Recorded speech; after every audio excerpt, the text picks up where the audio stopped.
So here's a couple more examples of proving infinite series convergent or divergent based on using the limit comparison test or the direct comparison test. And I'm going to show you that often both can be used on the same one. So for example, in this case here, we're trying to show that this is either convergent or divergent. We notice that it's kind of like a p-series because there's an n squared on the bottom and a 2 on the top, which is not a p-series, but it's kind of like it. So we're going to go ahead and try to do the direct comparison. So we're going to pick our a sub n. That'll be equal to 2 over n plus 1 squared. Our b sub n will be 2 over n squared. Okay. Now notice this is still the series associated with the b sub n is not a p-series, but it's a multiple of a p-series, so we can still show its convergence. So then the next step is to do the comparison that we need, and we're going to say that a sub n is less than or equal to b sub n. And we can say for all n, because n plus 1 squared is always going to be greater than n squared, right?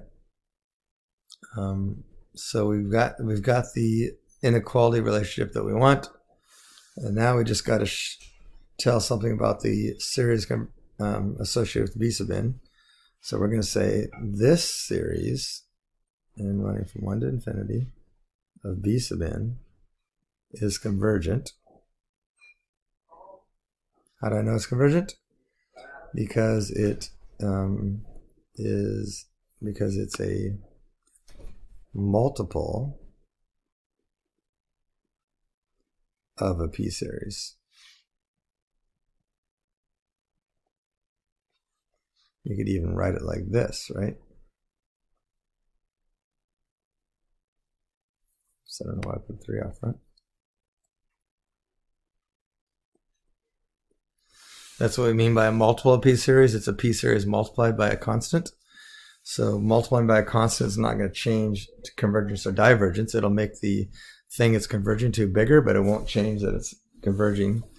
So it's a multiple of p-series with p equal to 2, which is greater than 1.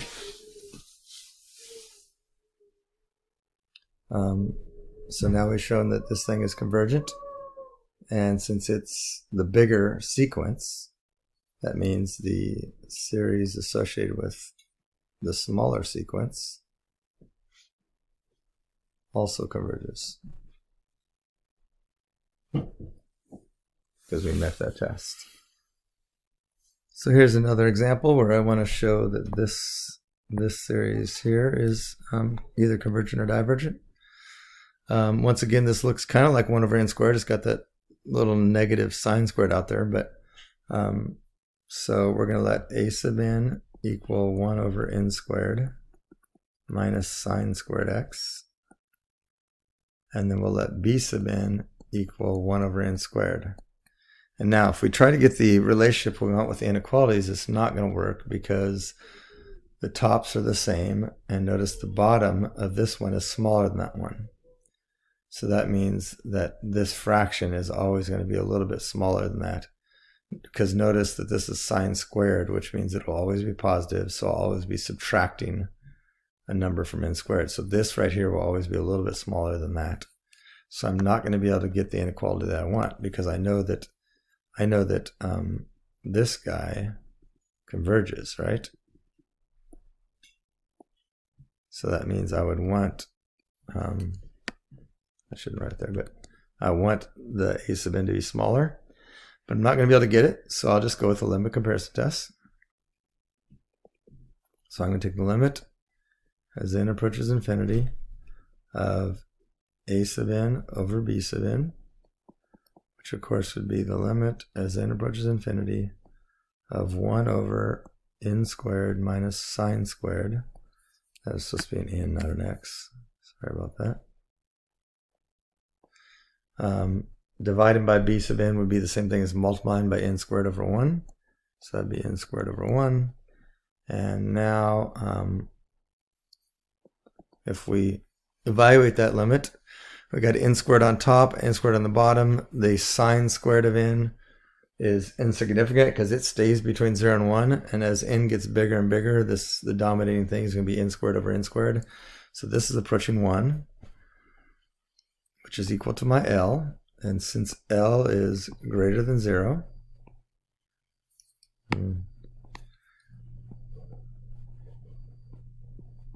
less than infinity, then we have, did I leave it? Yeah, then we have this condition right here.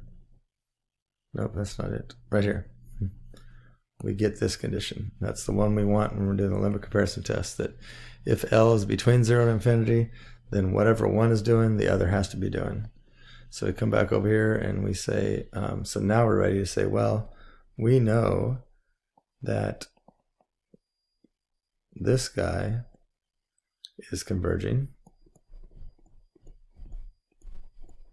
Why? Because it's a p-series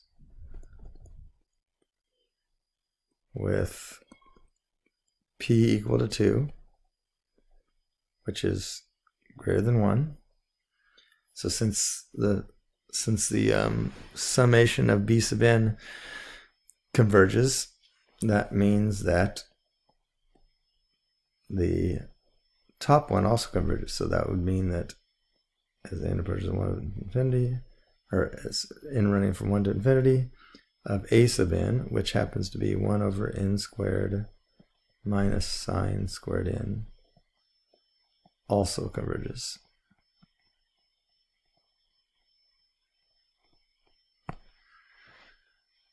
Okay. I'm going to do one more example here. Let's do this guy here, n running from 1 to infinity of n squared over n to the 4th plus 2 to the n.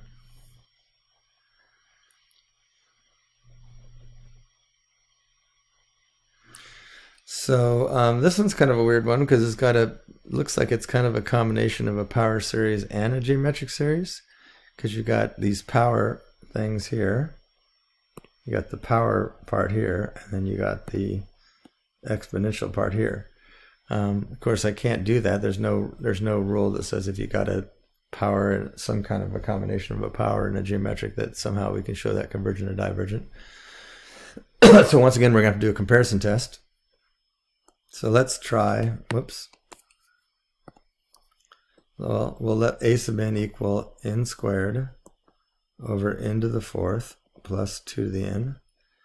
And I'm going to let b sub n equal n squared over n to the 4th, which of course is 1 over n squared, which is easy to show convergence.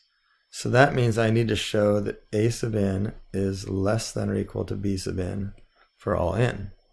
Or not for all n, for some n. So for all n beyond some n, some m, okay? So as we look at that, is it true? Well, this is always going to be bigger than that, isn't it? And since n squared and n squared are the same, and we know that n to the 4th plus 2 to the n is always bigger than n to the 4th, that means that this fraction is always going to be smaller than that fraction. So we got the relationship we want with inequalities. So then we're just going to say the summation n running from 1 to infinity of b sub n converges. How do we know it converges? Because it's a p-series with p equal to 2, which happens to be greater than 1. And so since b sub n, the series associated with b sub n converges, then my original series also converges.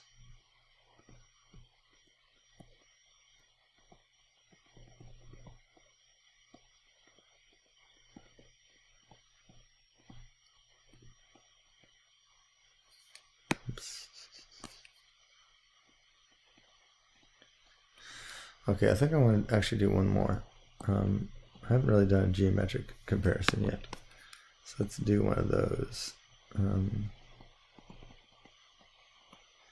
Let's say 3 over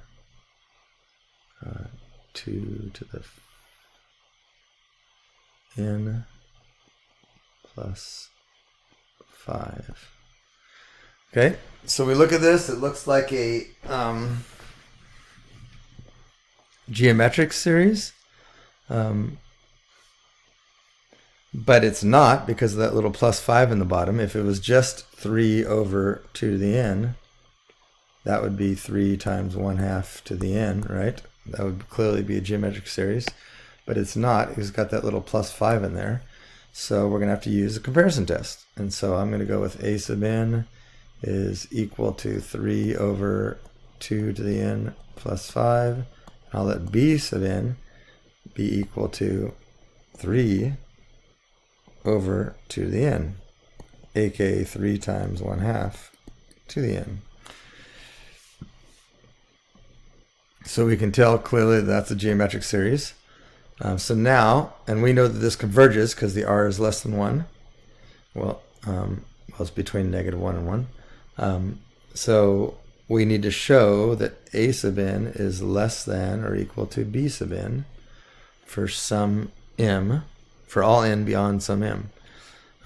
So when we look at this, well, once again, we got this piece down here is always bigger than that. So 2 to the n plus 5 is always going to be greater than 2 to the n. So that means for all n it'll work. So if this bottom half of the fraction is always bigger than that bottom of the fraction and the tops are the same, that means this fraction is smaller. The a sub n is smaller. So we got the relationship we want. So now we just got to show that n minus 1, or n going from 1 to infinity, of b sub n converges. How do we know that it converges? Because it's a geometric series.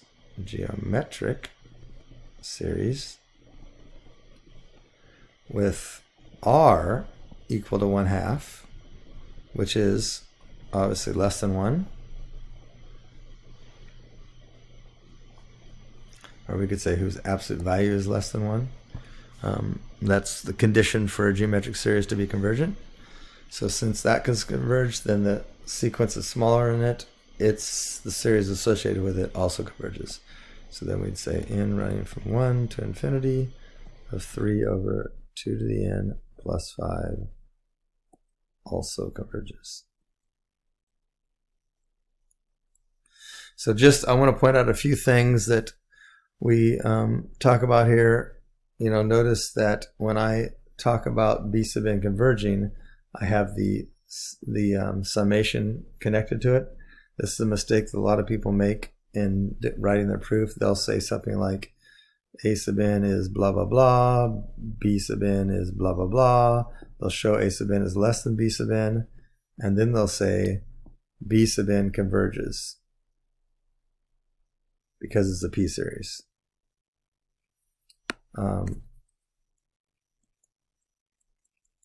And this is where I talk about being careful with your language, because when you, that statement is absolutely untrue, because what you've written here is not a series, it's a sequence. So to say that b sub n converges because it's a p-series, you're not speaking the truth, because this is a sequence. So make sure when you're talking about the series, you put the summation out front. Okay, so that's a big issue, and you'll get marked down points if you don't label that right in your series, in your proof. Or the same mistake people make the other way is they'll say this, for example, equals 3 to the 2n plus 5, which we already know, and then they'll say this is equal to 3 over 2 to the n. Now the problem with this is, once again, you're saying a series is something that's not a series. A series is something that's not a series. Or, again, a mistake that people make is they'll say this, right? Then they'll say A sub n, the series, is less than B sub n, the series. Well, you don't know that, first of all. But second of all, you don't need to say that either, because remember, in the proof, we're looking for the sequence, each term of the sequence to be smaller, not the overall series to be smaller. So just be really careful about where you put the series, when you include the series symbol and when you don't include, or the summation symbol, I mean. When you're talking about series, you need the summation symbol. When you're talking about the sequence, you don't need this, you don't want the summation symbol. Okay, hopefully that helps clear up some things.